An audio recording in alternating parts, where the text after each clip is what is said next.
해와 달을 만드사 낮과 밤을 주관하게 하시고 심음과 거둠, 추위와 더위, 여름과 겨울, 낮과 밤이 쉬지 아니하게 하신 하나님, 온 우주 만물을 완전한 질서로 창조하신 하나님께서는 지금도 무한한 지혜로 세상을 다스리시고 섭리하시고 운행하시는 전능하신 하나님이십니다.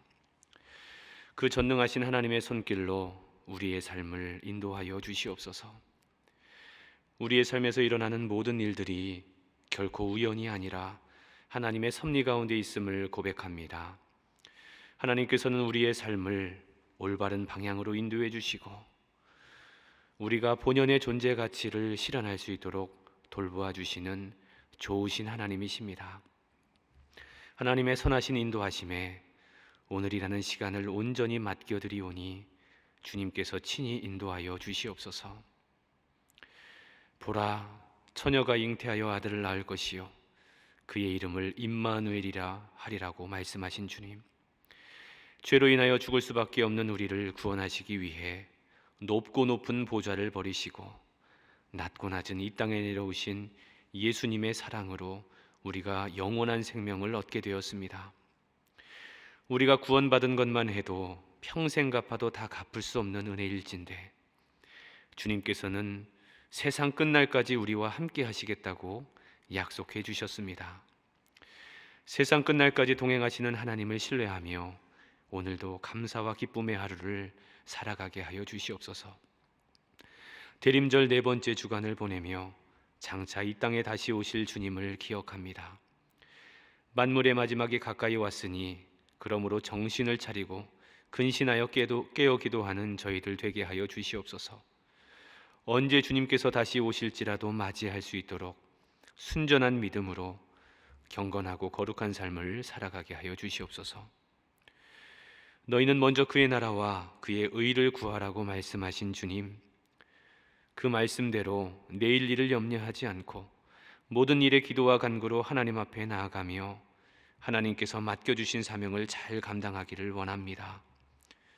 특별히 어제는 장로 권사 은퇴식이 있었습니다. 각별한 마음으로 주님을 사랑하고 교회를 사랑하며 헌신했던 은퇴자들의 수고를 주님께서 기억하여 주시옵소서.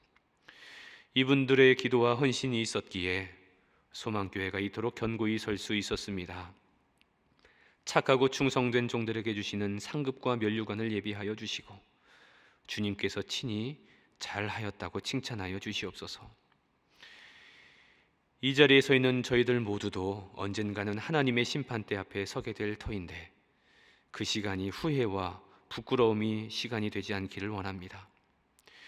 하나님께서 감당하라고 맡겨주신 사명을 이 땅에서 충성스럽게 잘 감당하여 나중에 주님 앞에 섰을 때 잘하였구나, 착하고 충성된 종아라고 칭찬을 받으며 의의 면류관, 생명의 면류관, 영광의 면류관을 받아 쓰는 저희들 모두가 되게 하여 주시옵소서. 평화의 왕으로 이 땅에 오신 주님, 칼을 쳐서 보습을 만들고 창을 쳐서 낫을 만들어 이 나라와 저 나라가 다시는 칼을 들고 서로 치지 않고 다시는 전쟁을 연습하지 않기를 기도합니다. 개인의 욕심과 국가 이기주의로 인해 싸움과 전쟁이 끊이지 않는 세상에서 이제는 서로를 사랑하고 이해하고 배려하며 사는 평화로운 세상이 되게 하여 주시옵소서. 우크라이나 땅에 하루속히 전쟁의 먹구름이 사라지기를 기도합니다. 러시아의 집요한 전력 기반 시설 공격은 우크라이나 전역을 추위와 어둠의 전쟁터로 만들었다고 합니다. 수도와 난방과 같은 사회 기반 시설을 파괴하면서 우크라이나 국민들이 너무도 힘든 겨울을 보내고 있다고 합니다. 주님, 하루속히 그 땅에 전쟁이 멈추게 하여 주시옵소서. 다시 그 땅에 평화가 찾아와 집을 떠난 이들이 자기 집으로 돌아오게 하시고 하루속히 전쟁 이전에 행복한 일상을 되찾게 하여 주시옵소서. 소망의 성도들을 위하여 기도합니다. 기도할 기력조차 잃어버린 채 병상에 누워있는 분들이 있습니다. 외로움과 두려움 속에서 병마와 싸우고 있는 주님의 자녀들을 불쌍히 여겨주시고 지금 이 시간 치료의 은총을 내려 주시옵소서. 회당장 야이로의 딸을 고쳐주신 주님, 중풍병자와 나병 환자를 고쳐주신 주님, 죽은 자를 능력으로 살리신 주님, 이 시간 사랑하는 주님의 자녀들을 고쳐 주시옵소서.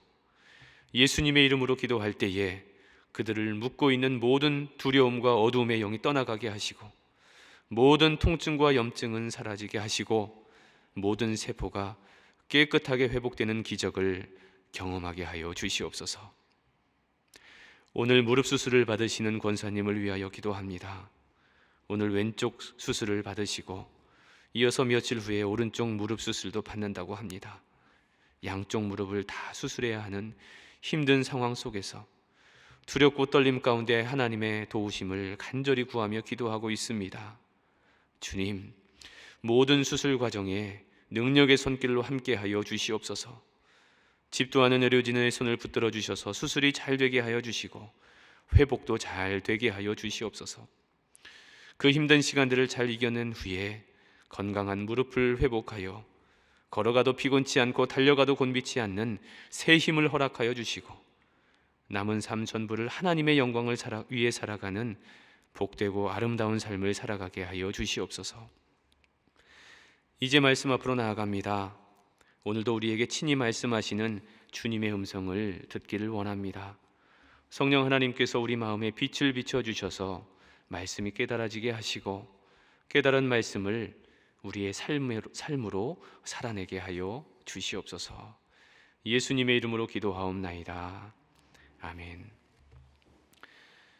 오늘 우리에게 주시는 하나님의 말씀은 구약 성경 에스겔 28장 1절에서 19절까지의 말씀입니다. 하나님의 말씀을 우리 합독하겠습니다. 또 여호와의 말씀이 내게 임하여 이르시되 인자야 너는 두로 왕에게 이르기를 주 여호와께서 이같이 말씀하시되 내 마음이 교만하여 말하기를 나는 신이라 내가 하나님의 자리 곧 바다 가운데 앉아있다 하도다. 내 마음이 하나님의 마음 같은 채할지라도 너는 사람이요 신이 아니거늘 내가 다니엘보다 지혜로워서 은밀한 것을 깨닫지 못할 것이 없다 하고 내 지혜와 총명으로 재물을 얻었으며 금과 은을 곳간에 저축하였으며 내 큰 지혜와 내 무역으로 재물을 더하고 그 재물로 말미암아 내 마음이 교만하였도다. 그러므로 주 여호와께서 이같이 말씀하셨느니라 내 마음이 하나님의 마음 같은 채 하였으니 그런즉 내가 이방인 곧 여러 나라의 강포한 자를 거느리고 와서 너를 치리니 그들이 칼을 빼어 내 지혜의 아름다운 것을 치며 내 영화를 더럽히며 또 너를 구덩이에 빠뜨려서 너를 바다 가운데에서 죽임을 당한 자의 죽음같이 바다 가운데에서 죽게 할지라. 내가 너를 죽이는 자 앞에서도 내가 하나님이라고 말하겠느냐? 너를 치는 자들 앞에서 사람일 뿐이요 신이 아니라. 내가 이방인의 손에서 죽기를 할례 받지 않은 자의 죽음같이 하리니 내가 말하였음이니라. 주 여호와의 말씀이니라 하셨다 하라. 여호와의 말씀이 또 내게 임하여 이르시되 인자야 두로 왕을 위하여 슬픈 노래를 지어 그에게 이르기를 주 여호와의 말씀에 너는 완전한 도장이었고 지혜가 충족하며 온전히 아름다웠도다. 내가 옛적에 하나님의 동산 에덴에 있어서 각종 보석 곧 홍보석과 황보석과 금강석과 황옥과 홍만호와 창옥과 청보석과 남보석과 홍옥과 황금으로 단정하였으며 내가 지음을 받던 날에 너를 위하여 소고와 비파가 준비되었도다. 너는 기름 부음을 받고 지키는 그룹이며 내가 너를 세움에 내가 하나님의 성산에 있어서 불타는 돌들 사이에 왕래하였도다. 내가 지음을 받던 날로부터 내 모든 길에 완전하더니 마침내 내게서 불의가 드러났도다. 내 무역이 많으므로 내 가운데에 강포가 가득하여 내가 범죄하였도다. 너 지키는 그룹아, 그러므로 내가 너를 더럽게 여겨 하나님의 산에서 쫓아냈고 불타는 돌들 사이에서 멸하였도다. 내가 아름다움으로 마음이 교만하였으며 내가 영화로움으로 내 지혜를 더럽혔으며 내가 너를 땅에 던져 왕들 앞에 두어 그들의 구경거리가 되게 하였도다. 내가 죄악이 많고 무역이 불의함으로 내 모든 성소를 더럽혔으며 내가 내 가운데에서 불을 내어 너를 사르게 하고 너를 보고 있는 모든 자 앞에서 너를 땅 위에 재가 되게 하였도다. 만민 중에 너를 아는 자가 너로 말미암아 다 놀랄 것이며 내가 공포의 대상이 되고 내가 영원히 다시 잊지 못하리로다 하셨다 하라. 아멘. 오늘 우리가 살펴볼 이 에스겔의 본문은 하나님께서 이스라엘을 괴롭혔던 그 여러 나라를 심판하실 것이라는 내용의 후반부입니다. 이미 살펴보았던 에스겔 25장에서는 암몬과 모압, 에돔과 블레셋에 대한 심판의 말씀이 기록되어 있었죠. 그리고 26장부터 28장까지는 두로와 시돈에 대한 심판의 예언이 기록되어 있습니다. 그 중에서 오늘 본문은 두로 왕에 대한 심판의 말씀이 기록이 되어 있습니다. 오늘 이렇게 성경을 읽으면서 이런 생각이 드는 분도 있을지도 모르겠습니다. 하나님의 백성 이스라엘도 아니고 저 이방 민족 두로에 관한 이 심판이 과연 현대를 살아가는 나와 무슨 상관이 있는가라는 그런 생각을 가진 분이 혹 계실지 모르겠습니다. 그러나 우리가 두로에 대한 심판의 말씀을 읽고 묵상해야 되는 이유가 있는데, 그것은 그들이 왜 심판을 받게 되었는지 그 원인을 정확히 분석해내고, 그렇다면 그들이 이런 죄로 말미암아 심판을 받았다면, 그렇다면 나는 그런 실패를 반복하지 않기 위해서 오늘 말씀을 묵상하게 되는 것입니다. 두로의 심판을 반면교사 삼아서 나는 그렇게 살면 안 되지, 그런 가르침을 얻을 수 있기 때문에 오늘 본문은 두로의 멸망에 멈추는 것이 아니라 오늘 나에게 주시는 하나님의 말씀이 되는 것입니다. 이제 오늘 본문을 한 절씩 살펴보면서 오늘 나에게 주시는 말씀이 무엇인지를 함께 발견해가는 시간이 되기를 바랍니다. 먼저 1절부터 5절까지는 하나님께서 두로 왕의 잘못을 질책하는 내용이 기록되어 있습니다. 이 두로 왕의 가장 결정적인 죄는 교만이었습니다. 우리 2절 말씀을 같이 합독합니다. 인자야, 너는 두로 왕에게 이르기를 주 여호와께서 이같이 말씀하시되 내 마음이 교만하여 말하기를 나는 신이라 내가 하나님의 자리 곧 바다 가운데에 앉아 있다 하도다. 내 마음이 하나님의 마음 같은 채 할지라도 너는 사람이요 신이 아니거늘. 사실 이 두로라고 하는 나라는 그 당시에 세계 최강대국이었던, 예를 들면 바벨론이나 아수르나 애굽에 비하면 상대적으로는 규모가 좀 작은 도시국가였습니다. 그 도시국가의 우두머리였던 두로 왕, 그가 말하기를 나는 신이다 라고 주장을 하기 시작한 것입니다. 역사학자들에 따르면 이 두로 왕이 아마도 엣바알 2세 혹은 엣바알 3세였을 것이다 라고 추정을 하는데, 어쨌든 이 두로 왕이 하는 말이 내가 신이다, 그러면서 이어서 하는 말이 내가 하나님의 자리 곧 바다 가운데 앉아있다 라고 말합니다. 내가 하나님의 자리에 앉아있다라는 말은 어떤 의미였을까요? 하나님의 자리에 내가 앉아있다, 그것은 내가 하나님과 동등된 지위를 갖고 있다, 내가 신적 존재이다라는 그런 선언이 되겠죠. 그러면서 그는 이렇게 말합니다. 내가 바다 가운데 앉아있다. 이 말은 내가 바다의 신이다 라는 말입니다. 그 당시에 두로는 해상무역의 중심지였습니다. 해상무역을 통해 그는 막대한 부를 쌓을 수 있었는데, 게다가 이 두로라는 곳은 요새와 같은 곳이었습니다. 바위섬으로 형성되어 있는, 그래서 외세의 침략을 막을 수 있는 아주 천혜의 지리적 장점을 가지고 있는 그런 곳이었습니다. 이런 상황 속에서 그는 많은 권력과 부를 쌓아놓고 그것을 넘어서서 이제 내가 신이다라고 하는 교만의 죄 가운데 빠지게 된 것입니다. 이 두로 왕의 교만은 여기서 끝나지 않았습니다. 자신이 다니엘보다 더 지혜롭다라는 말도 하게 되죠. 3절 말씀입니다. 내가 다니엘보다 지혜로워서 은밀한 것을 깨닫지 못할 것이 없다 하고, 이 3절 말씀이 그냥 평서문으로 나와 있지만 성경 원문에는 의문문으로 되어 있습니다. 소망 말씀 나눔에도 영어 성경에 보면 의문문으로 되어 있죠. 이 3절 말씀을 그대로 직역하면 이렇습니다. 네가 다니엘보다 더 지혜로우냐? 라는 뜻입니다. 내가 다니엘보다 더 지혜로우냐? 결코 그렇지 않다라는 수사적 표현이겠죠. 물론 두로 왕은 지혜로운 사람 중에 하나이긴 했습니다. 그는 유능한 상인이었고 처세술도 있었고 리더십도 있었습니다. 그래서 그 지혜와 총명으로 많은 재물을 얻었습니다.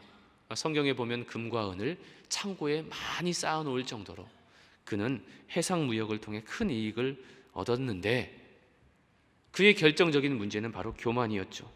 오늘 본문 5절 말씀은 이렇게 우리에게 말씀하고 있습니다. 5절 말씀입니다.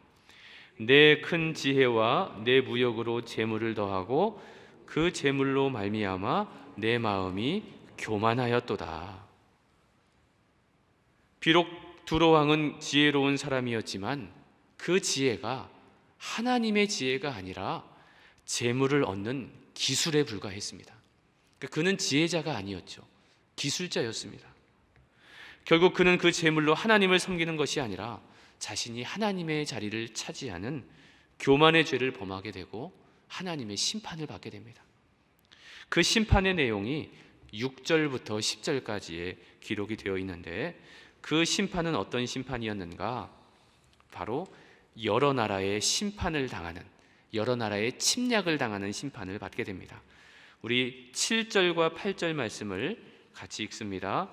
그런즉 내가 이방인 곧 여러 나라의 강포한 자를 거느리고 와서 너를 치리니 그들이 칼을 빼어 내 지혜의 아름다운 것을 치며 내 영화를 더럽히며 또 너를 구덩이에 빠뜨려서 너를 바다 가운데에서 죽임을 당한 자의 죽음같이 바다 가운데에서 죽게 할지라.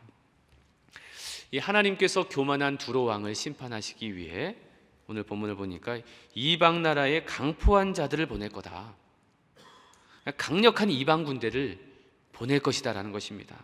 여기서 말하는 이방 군대는 바벨론의 느부갓네살 왕과 그 군대를 말합니다. 기록에 따르면 이 바벨론의 군대는 그야말로 극악무도하고 무자비한 군대였다고 하죠. 지나가는 모든 도시와 성읍마다 사람들을 다 몰살시켜버리는 그런 잔혹함이 있는 이 군대가 이제 이 두로를 침공하게 될 것이다라는 것입니다. 그런데 여기서 우리가 주목해 봐야 할 사실이 하나 있는데, 이 두로 왕이 심판을 받게 된 장소입니다. 이 8절 후반절에 보니까 그 심판받는 장소가 바다 가운데에서 죽게 할지라 라고 기록하고 있어요. 바다 가운데에서 죽게 할지라. 여러분, 두로 왕에게 있어서 바다는 어떤 곳이었습니까? 이 바다는 두로 왕이 성공한 곳입니다. 막대한 부를 쌓아 올린 곳입니다. 자신이 큰 재물을 얻은 곳, 자신이 인생 가운데 가장 큰 성공을 얻은 그곳이 바로 바다인데, 바다 가운데서 죽게 할지라 라고 하나님이 말씀하시는 거예요. 그러므로 오늘 본문을 통해 우리가 분명히 기억해야 할 사실이 있습니다. 그것은 내가 가장 성공한 그곳이 잘못하면 나에게 가장 위험한 곳이 될 수도 있다라는 점입니다. 그러므로 우리는 절대 교만해서는 안 되고 항상 겸손하고 또 겸손해야 함을 이 두로 왕의 실패를 통해서 우리는 배우게 되죠. 가만히 보면 이 시대를 살아가는 사람들 중에서도 이 두로 왕과 같은 삶을 살아가는 사람들이 있어요. 자신이 성공한 그 자리에 도취되어서 그 성공에 함몰되어서 그 성공 때문에 넘어지는 사람들. 여러분, 우리가 뉴스를 통해서 종종 보지 않습니까? 수십억의 복권에 당첨된 사람 중에 다니던 회사도 그만두고 결국 그 돈을 흥청망청 다 탕진했다가 결국은 회사도 잃고 가족도 잃고 결국은 길거리에 나앉게 된 이야기들을 우리는 종종 뉴스를 통해서 보지 않습니까? 사업하시는 분들 중에도 이런 분들이 있습니다. 여러분, 사업을 하면서 제일 조심해야 될 때가 제일 잘 나갈 때라고 하지 않습니까? 사업이 너무 잘 되고 모든 일이 잘 풀릴 때, 바로 그때가 가장 신중해야 될 때이고, 바로 그때가 가장 조심해야 할 때입니다. 그때 마음을 교만하게 하고 잘못된 의사결정을 내렸다가 평생 후회하는 사람들을 우리는 어렵지 않게 볼 수 있죠. 우리가 잘 아는 사자성어 중에 유비무환이라는 성어가 있습니다. 이 성어는 춘추전국 시대 때 진나라의 위강이라는 사람이 한 말인데, 원문은 이렇습니다. 거한사위 사즉유비 유비무환. 뜻은 이렇습니다. 거한사위, 평안에 거할 때 닥쳐올 위험을 생각하고, 사즉유비, 위험을 생각하면 그에 대한 대비를 하고, 유비무환, 대비가 있어야 재앙이 없다. 이것을 한마디로 정리한다면 평안할 때 교만하지 말고 혹시 닥쳐올 위험을 준비하라라는 뜻이 되겠죠. 물론 이 사자성어도 우리 삶에 교훈을 주기는 하지만 성경은 아주 분명하게 우리에게 잘 될 때 정말 조심하라는 말씀을 성경 곳곳에서 해주고 있습니다. 고린도전서 10장 12절 말씀, 그런즉 선줄로 생각하는 자는 넘어질까 조심하라 라고 말씀하고 있죠. 잠언 29장 23절 말씀도 사람이 교만하면 낮아지게 되겠고 마음이 겸손하면 영예를 얻으리라 라고 말씀하고 있습니다. 그리고 베드로전서 5장 6절도 그러므로 하나님의 능하신 손 아래에서 겸손하라, 때가 되면 너희를 높이시리라 라고 말씀하면서 끊임없이 교만하지 말고 그 마음을 겸손하게 잘 지켜 행하라라고 말씀하고 있죠. 교만은 패망의 선봉이요 거만한 마음은 넘어짐의 앞잡이라는 것을 기억하며 우리는 겸손하고 또 겸손하고 또 겸손해야 합니다. 그래야 넘어지지 않는 것이죠. 그 다음으로 11절부터 19절까지는 두로 왕을 향한 애가가 기록되어 있습니다. 12절 말씀을 함께 봉독합니다. 인자야, 두로 왕을 위하여 슬픈 노래를 지어 그에게 이르기를 주 여호와의 말씀에 너는 완전한 도장이었고 지혜가 충족하며 온전히 아름다웠도다. 사실 두로 왕도 하나님께 은혜를 입은 사람이었습니다. 12절에 보면 너는 완전한 도장이었다 라는 표현이 나오잖아요. 이 완전한 도장이라는 말은 완전한 봉인이란 뜻입니다. 고대에는 왕이 지방 관리들에게 명령을 하달할 때 이 서신을 보내는데, 이 서신이 왕이 직접 보냈다는 것을 보증하기 위해서 그 뒤에 밀랍 형식으로 도장을 찍어서 보냈었습니다. 그러므로 도장을 찍는 행위는 그 안에 있는 내용이 왕의 말과 전혀 다름이 없다, 동일한 효력을 갖는다라는 사실을 보증해 줍니다. 그러므로 이 12절의 말씀, 너는 완전한 도장이었다라는 말은 뭘까요? 두로왕 너는 완전한 도장이었다, 그만큼 너는 완전함의 전형적인 모델이었다라는 뜻입니다. 너는 참 괜찮은 사람이었다, 두로왕 너는 완전함의 모델이었다라는 것이죠. 이어서 13절에 보면 보석 이름들이 나옵니다. 무슨 홍보석, 황보석, 금강석 등등등등. 하나님께서 이 아름다운 보석으로 너를 단장해 주었다, 그래서 아름다운 성산을 지키도록 해 주었다 라고 성경은 기록하고 있죠. 그런데 문제는 어느 순간부터 두로 왕이 변해가기 시작한 겁니다. 그의 모습 속에서 불의한 모습이 하나둘씩 발견되는데, 16절에 보면 해상무역이 활발해지면서 물건을 사고 파는 일이 바빠지면서 두로 왕은 폭력과 사기를 서슴지 않았습니다. 17절에 따르면 미모를 자랑하다가 마음이 교만하여졌고 지혜를 더럽혔습니다. 여기 지혜를 더럽혔다는 말은 그 지혜를 선한 일에 사용하지 않고 악한 일에 사용했다는 뜻입니다. 18절에 따르면 무역이 불의함으로 내 성소를 더럽혔다라는 표현이 나오죠.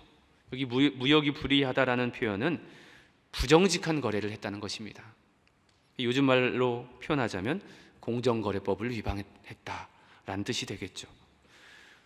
결국 이렇게 불의를 행했던 두로 왕은 하나님의 심판을 받게 되는데, 하나님의 산에서 쫓겨나게 되고 땅에 던져져 왕들 앞에서 구경거리가 되며 모든 사람 앞에서 죄가 되는 그런 심판을 받게 됩니다.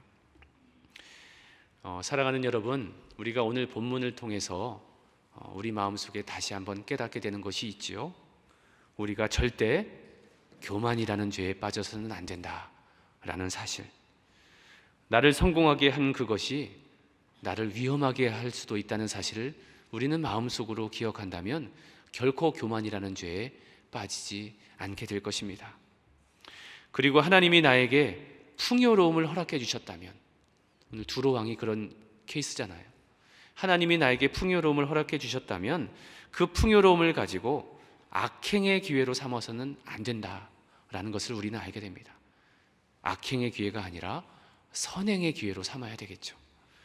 그 풍요로움을 가지고 하나님의 영광을 위해서, 또 어려운 이웃을 위해서 살아간다면 그 사람은 결코 교만이라는 죄에 빠지지 않게 될 것입니다.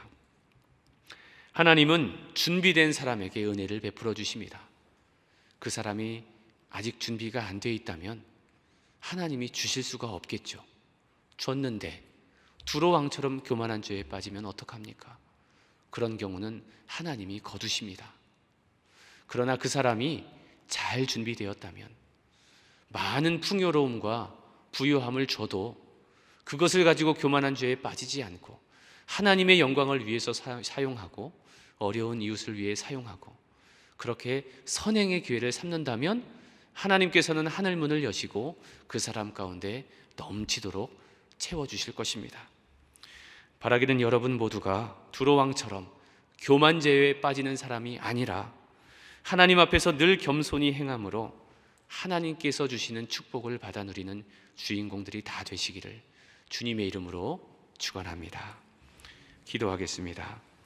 하늘에 계신 우리 아버지, 아버지의 이름을 거룩하게 하시며 아버지의 나라가 오게 하시며 아버지의 뜻이 하늘에서와 같이 땅에서도 이루어지게 하소서.